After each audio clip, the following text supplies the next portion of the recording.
Hi all, എല്ലാവർക്കും LGS ടോപ്പറിൻ്റെ പുതിയൊരു ക്ലാസ്സിലേക്ക് സ്വാഗതം. അപ്പോൾ ഡെയിലി 8 മണിക്ക് ഇടാറുള്ള കറണ്ട് അഫെയർ സെക്ഷനാണിത്. എല്ലാവർക്കും അറിയാമായിരിക്കും, 10 ക്വസ്റ്റ്യൻസ് വീതമേ ഉള്ളൂ. എല്ലാ സെക്ഷനും നിന്നുള്ള ഒരു കറണ്ട് അഫെയർ ക്വസ്റ്റ്യൻസ് ആട്ടോ. അതായത് 10 ക്വസ്റ്റ്യൻസ് ഉള്ളൂ, എന്നാലും ഏകദേശം എല്ലാ സെക്ഷനും, അതായത് അവാർഡ്സ്, ശാസ്ത്രം അങ്ങനെ ഉൾപ്പെടുത്തിയാണ് ഈ ഒരു കറണ്ട് അഫെയർ ക്വസ്റ്റ്യൻസ് തയ്യാറാക്കിയിരിക്കുന്നത്. അപ്പോൾ ഇത് യൂസ്ഫുൾ ആണെന്ന് വിചാരിക്കുന്നു. യൂസ്ഫുള്ളായി തോന്നിയാൽ ഫ്രണ്ട്സിനെ ഷെയർ ചെയ്യുക, ലൈക്ക് ചെയ്യുക. ചാനൽ ഇതുവരെ സബ്സ്ക്രൈബ് ചെയ്തില്ലെങ്കിൽ സബ്സ്ക്രൈബ് ചെയ്യുക. കൂടെ ബെല്ലൈക്കണും പ്രസ് ചെയ്യുകയാണെങ്കിൽ ഞാനിടുന്ന ക്ലാസ്സുകളുടെ നോട്ടിഫിക്കേഷൻ നിങ്ങൾക്ക് കിട്ടുന്നതായിരിക്കും.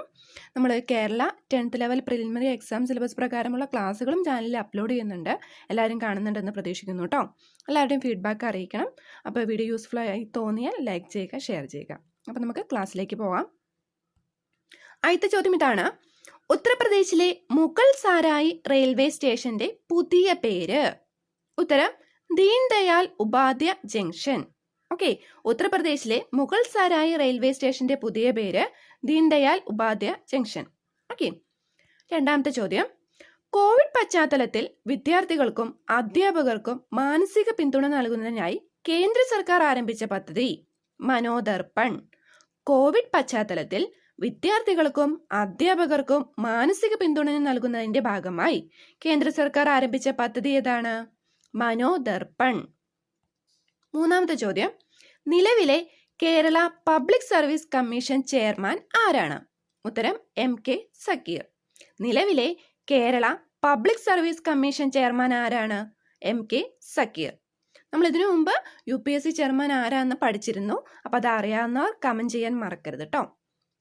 നാലാമത്തെ ചോദ്യം: മാലിന്യ സംസ്കരണത്തിനായി സെന്റർ ഓഫ് എക്സലൻസ് സ്ഥാപിക്കാൻ കേന്ദ്ര സർക്കാരുമായി ധാരണയിലേർപ്പെട്ട സ്ഥാപനം. ഉത്തരം എന്താണ്? IIT ഡൽഹി. മാലിന്യ സംസ്കരണത്തിനായി സെന്റർ ഓഫ് എക്സലൻസ് സ്ഥാപിക്കാൻ കേന്ദ്ര സർക്കാരുമായി ധാരണയിലേർപ്പെട്ട സ്ഥാപനം IIT ഡൽഹി.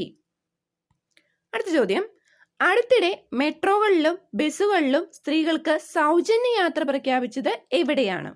ഉത്തരം: ന്യൂഡൽഹിയിലാണ്. അടുത്തിടെ മെട്രോകളിലും ബസ്സുകളിലും സ്ത്രീകൾക്ക് സൗജന്യ യാത്ര പ്രഖ്യാപിച്ചത് ന്യൂഡൽഹിയിലാണ്. ആറാമത്തെ ചോദ്യം: ഫ്രഞ്ച് ഓപ്പൺ 2020 പുരുഷ വിഭാഗം ചാമ്പ്യൻ ആരാണ്? Rafael Nadal, Spain. Okay, French open 2020 പുരുഷ വിഭാഗം ചാമ്പ്യൻ റാഫേൽ നദാൽ, സ്പെയിൻ ആണ്. ഏഴാമത്തെ ചോദ്യം: LPG സിലിണ്ടറുകളുടെ ഓൺലൈൻ ബുക്കിംഗിനായി കേന്ദ്ര സർക്കാർ ആരംഭിച്ച പോർട്ടൽ സഹജ് സ്കീം. LPG സിലിണ്ടറുകളുടെ ഓൺലൈൻ ബുക്കിംഗിനായി കേന്ദ്ര സർക്കാർ ആരംഭിച്ച പോർട്ടൽ ഏതാണ്? സഹജ് സ്കീം. എട്ടാമത്തെ ചോദ്യം: കേരള സർക്കാരിന്റെ വിശപ്പുരഹിത പദ്ധതി സുഭിക്ഷ. കേരള സർക്കാരിന്റെ വിശപ്പുരഹിത പദ്ധതി അറിയപ്പെടുന്നത് എങ്ങനെയാണ്? സുഭിക്ഷ. അടുത്ത ചോദ്യം: 2020 ജൂണിൽ മഹാരാഷ്ട്രയിൽ വീശിയടിച്ച ചുഴലിക്കാറ്റായ നിസർഗയ്ക്ക് പേര് നൽകിയത് ഏത് രാജ്യമാണ്? ഉത്തരം: ബംഗ്ലാദേശ്. 2020 ജൂണിൽ മഹാരാഷ്ട്രയിൽ വീശിയടിച്ച ചുഴലിക്കാറ്റായ നിസർഗയ്ക്ക് പേര് നൽകിയത് ആരാണ്? ബംഗ്ലാദേശ്.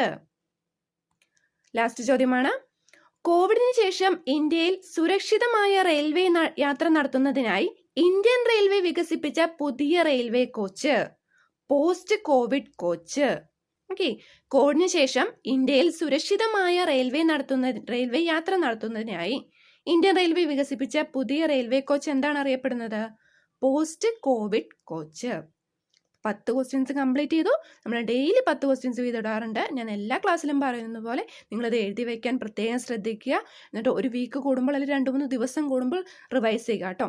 റിവൈസ് ചെയ്യാതിരുന്നാൽ കറണ്ട് അഫെയർ നിങ്ങൾ ഒരിക്കലും ഓർത്തിരിക്കില്ല. അതുകൊണ്ടാണ് വീണ്ടും വീണ്ടും പറയുന്നത്, റിവൈസ് ചെയ്യുക. അപ്പോൾ ഇന്നത്തെ ക്ലാസ് കഴിഞ്ഞു. നിങ്ങളുടെ ഫീഡ്ബാക്ക് അറിയിക്കുക. താങ്ക്